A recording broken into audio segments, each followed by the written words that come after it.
Welcome to my channel Yatri Mere Sathi. This is Vishwanath and today I am at Kandur Sri Ramalingeshwara Swami Temple, which is Swayambhu. Lord Shiva has incarnated here by himself.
Good morning, welcome to my channel Yatri Mere Sathi. This is Vishwanath and today I am going on a one-day trip on Kartika Vanabhojanam, which is very auspicious in the month of Kartika, going out and eating under the devotional trees, like the we call that as, in Telugu we say that as Usiri Chettu.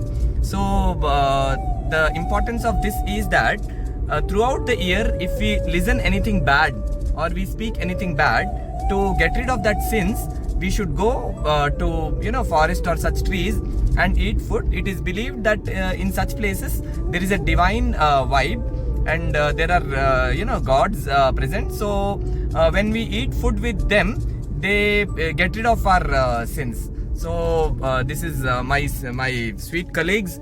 We have Parshuram sir here, and this is Kumar sir, and that is Renuka madam, and here we have mi peru Aditya Reddy, who will be taking us today, who will be with us for the whole day. So we are starting to Kandur, and it seems there are devotional sacred trees in Kandur which are nowhere else in India other than Kashi. So I have known this. So today let us travel there. See you at Kandur. Thank you. So this is Subhanpur, which is 25 kilometers away from Shamshabad. From here, Kandur is near about 80 kilometers. So we'll be traveling to Kandur. Thank you.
So this is Kandur.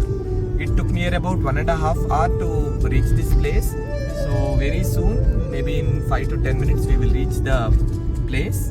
That is Sri Ramalingeshwara Swami, and we will also visit the divine trees or Kalpavrukshalu, which are nowhere else in the world except in Kashi and here in Telangana. Thank you.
to my channel Yatri Mere Sathi. This is Vishwanath and today I am at Kandur Sri Ramalingeshwara Swami Temple, which is Swayambhu. Lord Shiva has incarnated here by himself. The place is near about 140 kilometers from Hyderabad and is very sacred. We come across to see Kalpavriksha only at this place, which is there only in Kashi, and after Kashi you find Kalpavriksha over here. So in Puranas, Kalpavriksha has high importance. It's believed that during Sagara Manthanam, the Kalpavriksha has emerged from the Palakadali or the ocean. So let us now go and visit the temple and also know more about the temple.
Which I am flowing in bliss, unable to even speak.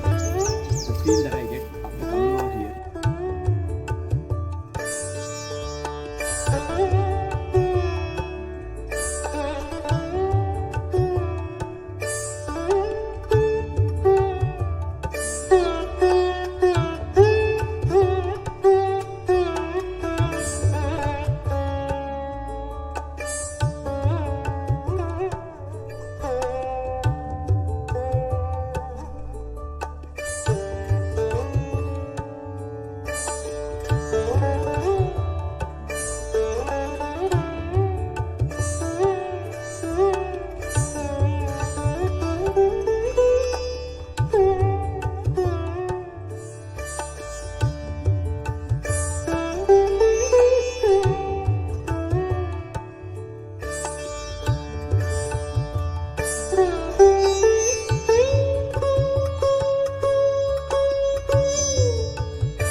नमस्ते, आप कहाँ से आए हो? असम असम से आए हो? असम से मतलब इधर रहता हाँ, आपको ये मंदिर के बारे में पता है? ज़्यादा जानते नहीं। हाँ, आप यहाँ पे कैसे आए हो? अभी तो मैं इधर ही लोकल में काम करता। जी जी जी ऐसा ही है। जी जी जी। ये आपको काशी पता है? बनारस सुना है आपने? हाँ हाँ, तो बनारस उत्तर में है, ये दक्षिण काशी बोलते हैं। तो हम जो अभी कल्प वृक्ष बोलते हैं, जो कि पेड़ जो हमारी मन्नतें पूरा करता है, ये वो पेड़ है। ये काशी में है और फिर यहाँ पे है और दुनिया में कहीं पे भी नहीं है। तो आप लोग उसके 3 प्रदक्षिण कीजिए और अपनी मन्नत जो है वो मांगिए और प्रदक्षिण कीजिए आप। Okay okay. ठीक है, धन्यवाद। आपका शुभ नाम? निरंजन निरंजन। आपका नाम? मीनाक्षी आपका? जिंटू बोल जिंटू बोला। आप क्या करते हो? पढ़ रहा पढ़ रहे हो? क्या पढ़ रहे हो आप? कौन सा क्लास को जाएगा? Fourth class. 4th class. Thank you thank you. Welcome to channel Yatri Mere Sathi. So we have Niranjan ji who is from Assam. So it gives me immense pleasure to speak to him, to do a conversation, because whenever I come to such temples, I come across to see people from different places. So in a remote village here, Kandur, which is not much famous but of high religious importance with Kalpavriksham and Swayambhu Ramalingeshwara Swami, we have Niranjan ji here. Niranjan ji नमस्कार। नमस्कार। आप कहाँ से आए हो? असम से। असम से आए हैं। आपको कैसे लग रहा है ये मंदिर आके? बहुत अच्छा लगा जी। वहाँ अच्छा लगा जी जी। तो ये जो आप यहाँ पे है, ये कल्प वृक्ष बोलते हैं। तो ये हमको सिर्फ काशी में देखने को मिलता है और ये दूसरी जगह यहाँ पे देखने को मिलता है। तो आप कृपया यहाँ पे भी प्रदक्षिण कीजिए। 3 प्रदक्षिण अपने मन्नत जो है आपको मांगिए। आशा करता हूँ कि भगवान शिव ये पवित्र कार्तिक मास में हमारी सारी मन्नतें पूरे कर दे। नमस्कार।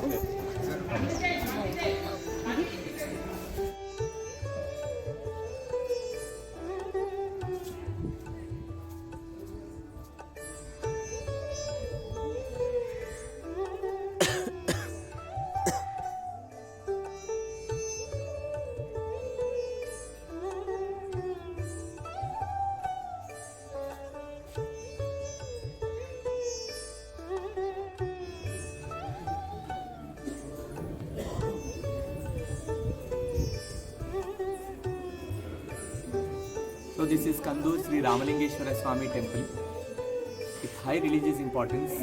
From long ago, there was a lady who used to worship Lord Shiva on the hill that we see there. So she could not go up and Lord came down for her.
शिवाय, ओम नमः शिवाय, ओम नमः शिवाय, नमः पार्वती पते हर हर महादेव, ओम नमः शिवाय।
కార్తీక పురాణము 4వ అధ్యాయము.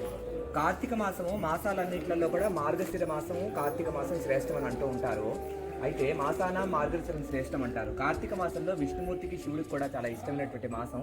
అయితే ఈ నెలంతా కూడా మనం ఉపవాసాలు ఉండి పొద్దున్నే స్నానాలు చేసి దీపాన్ని వెలిగించుకోవడాన్ని కార్తీక వ్రతము అని అంటారు. అయితే ఈ నెలలో మనం దీపాలు వెలిగించడం ద్వారా వచ్చేటువంటి పుణ్యం ఏదైతే ఉందో అది మనం తెలుసుకుందాము. జనక మహారాజు నదీ స్నాన మహిమను విన్న తర్వాత వశిష్ఠుల వారిని చూచి, ఓ మహాత్మా, అమృతం వంటి మీ మాటలు వింటుంటే ఎంతో పరవశం కలుగుతోంది. ఎంత విన్నప్పటికీ కూడా తనివి తీరటం లేదు. కార్తీక మాసంలో ఏ నెలను ఉద్దేశించి ఏ వ్రతం చేయాలో నా యందు దయతో చెప్పమని కోరుతున్నాను. నాకు కార్తీక మాస ప్రభావాన్ని వివరించు అని ప్రార్థించారు. వశిష్ఠుల వారు ఆ ప్రార్థన మన్నించి ఇలా చెప్పారు, మహారాజా, సకల పుణ్యాన్ని ప్రసాదించే కార్తీక మాస ప్రభావం గురించి చెప్తాను, శ్రద్ధగా విను. ఈ చరిత్రను వినటం వలన సకల పాపాలు కూడా తొలగిపోతాయి. కార్తీక మాసంలో సాయంకాలము శివాలయంలో ఈశ్వర ప్రీతి కొరకు దీపారాధన చేసినట్లయితే సకల పుణ్యాలు కూడా ప్రాప్తిస్తాయి. గోపుర ద్వారంభున గాని లింగాగ్రమున గాని ఆవునేతితో దీపారాధన చేసిన వారు పుణ్యరాశులై అన్ని ధర్మాలను కూడా తెలిసిన వారు ధర్మాత్ములు అవుతారు. అలాగే ఆవునేతిని ఉపయోగించడం శక్తి చాలని వాళ్ళు తిలతైలంతో అయినా సరే, తుదకు విప్ప నూనెతో అయినా సరే, తుదకు నారింజ నూనెతో అయినా సరే ఈశ్వరునికి దీపారాధన చేయాలి. వీటిల్లో ఏది దొరకనప్పుడు ఆఖరుకు ఆముదంతో అయినా సరే దీపారాధన చేయవచ్చు. కేవలం పుణ్యం కోసం కానీ, ఏదైనా ఫలాన్ని ఉద్దేశించి కానీ, ఆర్భాటం కోసం కానీ, పేరు ప్రఖ్యాతుల కొరకు కానీ, ఏ విధంగానైనా సరే తెలిసి కానీ తెలియక కానీ దీపారాధన మహత్యం చేసినట్లయితే కనుక మనకి పుణ్యలోకాలు ప్రాప్తిస్తాయి. దీనికి చక్కని ఇతిహాసం ఉంది, చెప్తాను వినండి. పూర్వకాలంలో పాంచాల దేశాన్ని పరిపాలించే ఒక మహారాజు అష్టభోగాలు అనుభవిస్తున్నాడు. సంపదలో కుబేరుని మించిపోయాడు. అతనికి భోగభాగ్యాలు కలిగి ఉన్నప్పటికీ కూడా సంతానం లేకపోవడం వల్ల మనశ్శాంతి లేకపోయింది. అపుత్రస్య గతిర్నాస్తి, బిడ్డలు లేని వారు సద్గతులు కలుగవు కదా అనే విశ్వాసము వలన సంతానం పొందాలని అనేక వ్రతాలు దానాలు చేశాడు. చివరకు గోదావరి నదీ తీరం చేరుకొని అక్కడ తపస్సు చేయడం మొదలుపెట్టాడు. ఆ రాజు ఆ విధంగా తపస్సు చేసుకుంటూ ఉండగా గోదావరిలో స్నానం చేసే సంకల్పంతో పైనల్పుడు అనేటువంటి మునీంద్రుడు తపస్సు చేసుకుంటున్న ఆ ముని దగ్గరికి రాజు దగ్గరికి వచ్చి, రాజా, నీవెందుకు తపస్సు చేస్తున్నావు అని అడిగాడు. రాజు సత్యవ్రతుడై పైనల్పుడు మహామునికి నమస్కారాలు అర్పించి తన కారణాన్ని చెప్పాడు. అది విన్న మహాముని దయగలవాడై, మహారాజా, కార్తీక మాసంలో స్నాన జప దానాదులు చేయి, సాయంకాలంలో శివాలయంలో దీపారాధన చేసినట్లయితే నీకు తప్పకుండా సంతానం కలుగుతుంది అని చెప్పి దీవించి వెళ్ళిపోయాడు. మహారాజు ముని మాటలను శిరసావహించి సంతోషంతో రాజధానికి చేరుకొని కార్తీక మాసంలో సదాశివుని భక్తి శ్రద్ధలతో ఆరాధించాడు. నిత్య దీపారాధన గావించాడు. ఆ మహిమ వలన పట్టపురాణి గర్భవతి అయింది. ఒక శుభకాలంలో పుత్రోదయమైంది. రాజు ఆనందానికి అంతు లేకుండా పోయింది. ఆ సందర్భంలో బ్రాహ్మణులకు వస్త్ర మర్యాదలు అన్ని రత్నభూషణాలు సమర్పించి సంతృష్టిపరిచాడు. వారి అనుమతితో తన బిడ్డకు శత్రుజిత్తుడు అని నామకరణం చేశాడు. శత్రుజిత్తుడు శుక్లపక్ష చంద్రుని వలె దినదినాభివృద్ధి పొందుతూ రూపలావణ్యాలు గలవాడై శూరుడయ్యాడు. యుక్త వయసు వచ్చిన తర్వాత ధనమదంతో వారాంగనాలోలుడయ్యాడు. గురువుల్ని ద్విజుల్ని ద్వేషించిన వాడై జాతి సంకరాన్ని కూడా ప్రోత్సహించాడు. ఆ పురంలోనే ఒక బ్రాహ్మణికి భార్య ఉండేది. తుంబెదలు వంటి నల్లనైన ముంగురులతో, నిండు చందమామ వంటి ముఖంతో, చేపకండ్ల కన్నులతో, చిగురాకుట్టల వంటి పెదవులతో, చిలుకపచ్చలు వంటి పలుకులతో, లేత చిగురు రంగు వంటి పాదాలతో, ముదపటేనుగు వంటి కుంభస్థలాలతో, ఇసుక తున్నెల వంటి పిరుదులతో, అరటి కంబాల వంటి తొడలతో, సన్నని నడుము కలిగి మిక్కిలి సౌందర్యంతో రతీదేవిలా చూపరులను దృష్టిని ఆకర్షిస్తూ ఆమె ఒక రోజున రాజకుమారుని కంటపడింది. ఆమె రూప సౌందర్యాలకు ముగ్ధుడయ్యాడు. ఆమె పొందగోరాడు. ఆమెను సమీపించి తన కోరిక చెప్పాడు. ఆమె కూడా ఆ రాజకుమారునికి అందచందాలకు ఆశ్చర్యపోయింది. అతని కోరికను కాదనలేకపోయింది. ఇద్దరూ కూడా ఒక సంకేత స్థలాన్ని ఏర్పరచుకున్నారు. ఆ ద్విజకాంత రాత్రి వేళలందు తమ భర్త నిద్రించుతున్న తర్వాత ఒంటరిగా రాజాగృహానికి పోయి రాజపుత్రునితో ఆనందముగా గడిపి భర్త మేల్కొని ముందే ఇంటికి చేరుకునేది. ఆ విధంగా కొంతకాలం జరిగింది. ఆ అభిసారిక విషయాన్ని నలుగురికి తెలిసింది. ఆమె ప్రవర్తన భర్త కూడా అనుమానించాడు. ఆమె చేస్తున్న పనిని గమనించసాగాడు. ఏ విధంగా అయినా సరే ఆమెను యమపురికి పంపించాలని సరైన మార్గాన్ని నిశ్చయించుకున్నాడు. ఒక మంచి సమయం కోసం ఎదురు చూస్తున్నాడు. భర్త గమనించాడని ఆమె కొంత జాగ్రత్త పడింది. ఇంతలో కార్తీక పౌర్ణమి వచ్చింది. ఆ రోజు ఆ ద్విజకాంత శివాలయంలో దీపారాధన చేయాలని వెళ్ళింది. అదే సమయానికి రాజకుమారుడు కూడా శివాలయానికి వచ్చాడు. ఇద్దరూ కళ్ళు కలిశాయి. కామానికి నియమాలు ఉండవు కదా, వాళ్ళిద్దరూ ఆ గుడిలోనే తమ కోరికను తీర్చుకోవాలనుకున్నారు. ఆమె తన చీర కొంగును వత్తి చేసి ఆముదం పోసి సదాశివుడికి దీపారాధన చేసి రాజకుమారునికి తరువాత రమ్మని సైగ చేసి జారుకుంది. రాజకుమారుడు తన కొరకు దేవాలయంలో వేచి ఉంటాడు కాబట్టి భర్త ఎప్పుడు నిద్రపోతాడా అని ఎదురు చూసింది. అనుమానంతో ఉన్నటువంటి తన భర్త నిద్ర ముంచుకొచ్చినట్లుగా నటించి దొంగ నిద్రపోయాడు. ఆమె తన భర్త నిద్రించిపోయాడన్న రూఢి చేసుకుని రహస్యంగా శివాలయం చేరుకుంది. దీపపు ప్రమిద నిండుగా ఆమదం పోసి బత్తి పెద్దగా చేసి దీపాన్ని ప్రజ్వలింపజేసి ఆ వెలుగులోనే రాజకుమారుడితోటి సరస సల్లాపాలు ఆడుతూ ఆనందంలో మునిగిపోయింది. ఆమె వెన్నంటి వచ్చిన భర్త మెల్లగా తలుపులు తీసి కత్తితో భార్యని పొడి చేసి తర్వాత రాజకుమారుని హత్య చేశాడు. రాజకుమారుడు చనిపోయే ముందు కోపంతో ఆ బ్రాహ్మణుని చంపేశాడు. ఈ విధంగా ముగ్గురు ఒకే మాడు కార్తీక పౌర్ణమి సోమవారం నాడు ప్రాణాలు విడిచారు. ప్రాణాలు తీసుకొని పోవడానికి యమలోకం నుండి యమభటులు పాసాయుధాలు పట్టుకుని వచ్చారు. శివలోకంలో నుండి శివకింకరులు కూడా వచ్చారు. శివదూతలు రాజకుమారుని బ్రాహ్మణుని భార్యను విమానం మీద కైలాసం తీసుకుపోయారు. భీకరాకృతులైన యమభటులు బ్రాహ్మణుని కాళ్ళు చేతులు కట్టి యమలోకానికి ఇరుచుకుపోయారు. తప్పు చేసింది భార్యను వాడు రాజకుమారుడు అయినా కానీ వాళ్ళనేమో శివదూతలు తీసుకెళ్లిపోయారు. అప్పుడు ఆ బ్రాహ్మణుడు యమభటులను చూసి, ఓ యమదూతులారా, ఏమిటి ఆగడం? మీరు పొరబడి ఉంటారు. రాజపుత్రుడు నా భార్య పాపాత్ములు, వాళ్ళని విమానం మీద కైలాసం తీసుకుపోవడం ఏమిటి? సదాచార పరాయణ నన్ను మీరు తీసుకుని పోవడం ఏమిటి? మంచివాళ్లకు శిక్ష, చెడ్డవాళ్లకు గౌరవమా? ఇదేమిటో నాకు అర్థం కావట్లేదు, చెప్పమని అడిగాడు. యమదూతలు చిరునవ్వులు నవ్వుకుంటూ ఆ బ్రాహ్మణుని జీవితోటి ఇలా చెప్పారు. బ్రాహ్మణోత్తమ, నీ ఇల్లాలు దురాచార పరాయణ అయినప్పటికీ, మోహం గలది అయినప్పటికీ తన చీర కొంగును చించి వత్తి చేసి దీపారాధన చేసింది. ఆ రాజకుమారుడు పరదారాలాషుడు ఆయన చిత్తంతో కూడినవాడు అయినప్పటికీ కూడా నూనెను పాత్రలో పోశాడు. శైల కార్తీక ప్రభావం వల్ల వారిద్దరూ కూడా ఇద్దరి పాపాలు కూడా నశించిపోయాయి. కార్తీక సోమవారం అజ్ఞానంతోనైనా సరే దీపారాధన చేసిన వాడు యోగీంద్రుడవుతాడు. తెలిసి కానీ తెలియక కానీ ఈ రోజు ఈ నెలలో ఒక దీపం మనం ముట్టించినట్టయితే కనుక మనకి చాలా పుణ్యాలు లభిస్తాయి. శివలోకం పొందుతూ రాజకుమారుడు వెళ్ళిపోతున్నటువంటి రాజకుమారుడు వాళ్ళ సంభాషణను విని జాలితో కార్తీక సోమవారం తాను పెట్టిన దీపపు పాత్ర ప్రభావాన్ని ఆ బ్రాహ్మణుడికి ఇచ్చాడు. దానివల్ల ఆ బ్రాహ్మణుడు యమపాసాన్ని తప్పించుకొని తమ దివ్యమైన శరీరాన్ని పొంది కైలాసం చేరుకున్నాడు. అందువల్ల కార్తీక మాసంలో తప్పకుండా దీపారాధన చేయాలి. ఆ విధంగా చేయని వాళ్ళు రౌరవాదము అనేటువంటి నరకాన్ని పొందుతారు. కార్తీక మాసమంతా శివాలయంలో గాని విష్ణాలయంలో గాని దీపమాలలు ఉంచి ఆరాధన చేసిన వారికి దివ్య జ్ఞానం కలుగుతుంది. అలాగే తన్మూలం పునర్జన్మరహితమైన పరమపదం ప్రాప్తిస్తారు.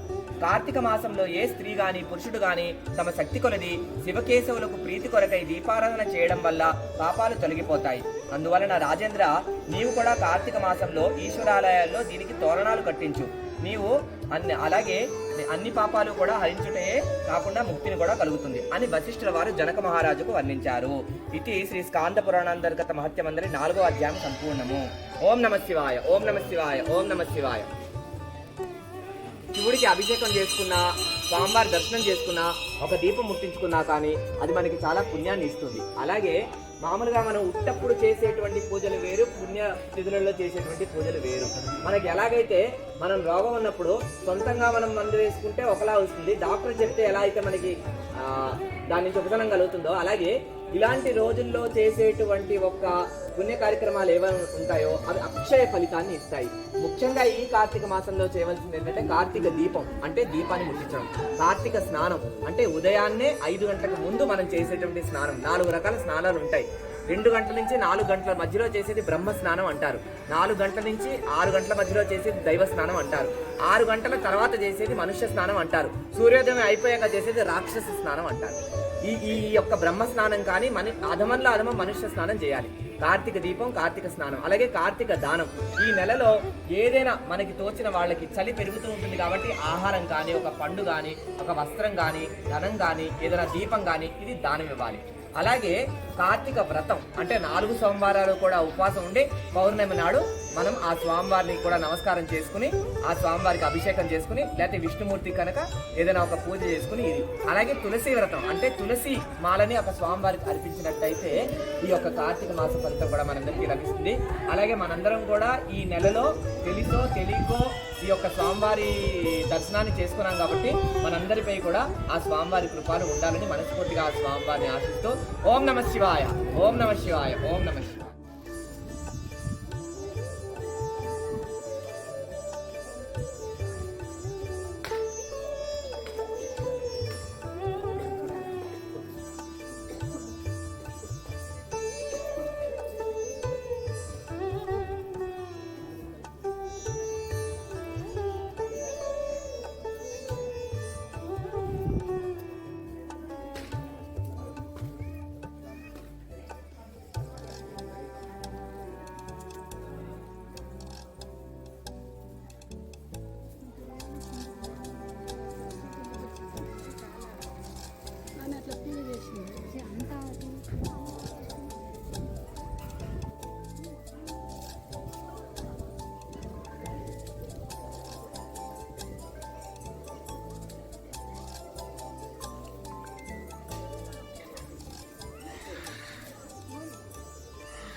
It is believed that water from all the sacred rivers in India flow into this pond, and also this pond has connection with Kashi Ganga. So it is believed that having a holy dip here in this pond gets rid us of all our sins done till now. So many devotional things in this place to experience. One can see Kalpavriksha around this pond if you clearly observe. Welcome drink అంటే స్టార్టింగ్లో వెళ్ళేటప్పుడు తాగేది.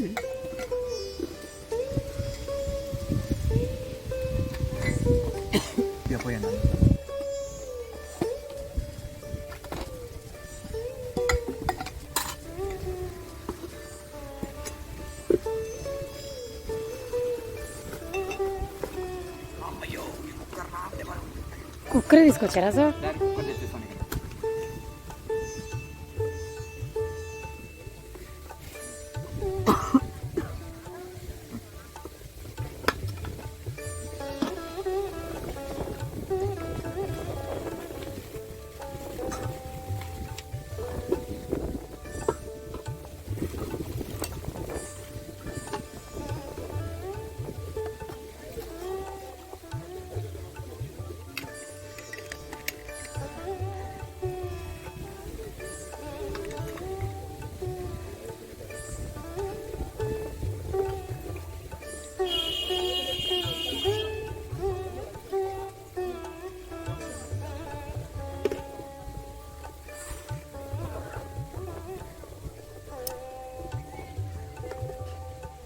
So in the auspicious month of Kartika, when we visit the temples and we light the diyas or the lamps, having food under these sacred trees is known to get rid us, all of us, from all the sins that we have done. That is, throughout the year, we do some sins. We listen some things which we shouldn't listen. We talk sometimes bad. Okay, sometimes we listen something bad. So to get rid of all that sins, we must come to such places, that is in the trees. In Telugu or in South Indian mythology, they say that when we come and spend time here under these trees and have a food, that helps us clean all our sins. Thank you. Which is also called as Vanabhojanam. But this is Vanabhojanam and Manabhojanam. That is with all.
పూర్వము తంబలి వంశానికి చెందిన ఒక మహిళ గట్టు మీద వెలిసిన శ్రీ రామలింగేశ్వరుని ప్రతిదినము దర్శించుకోవటానికి వెళ్ళేది.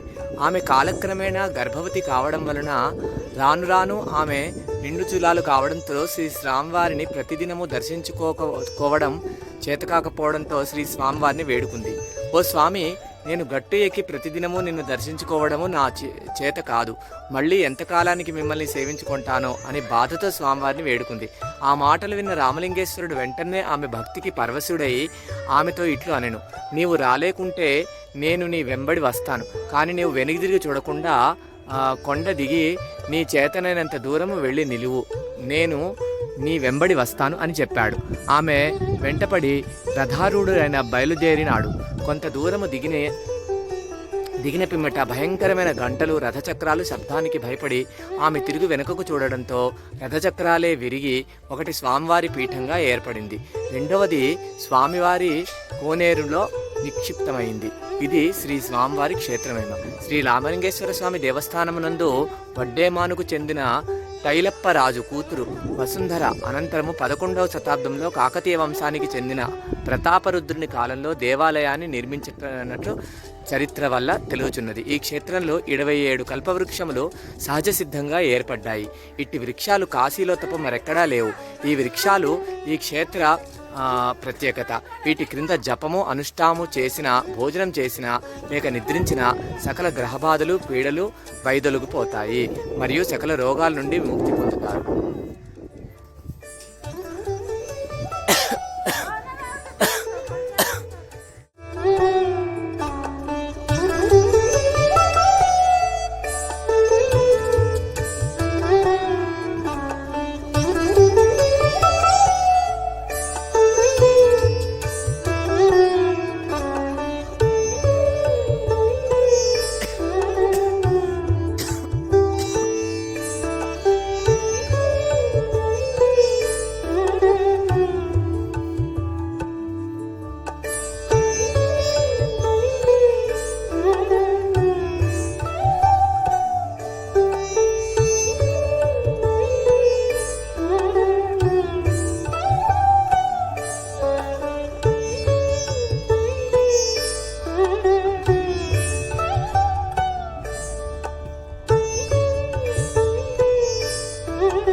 Om Namah Shivaya.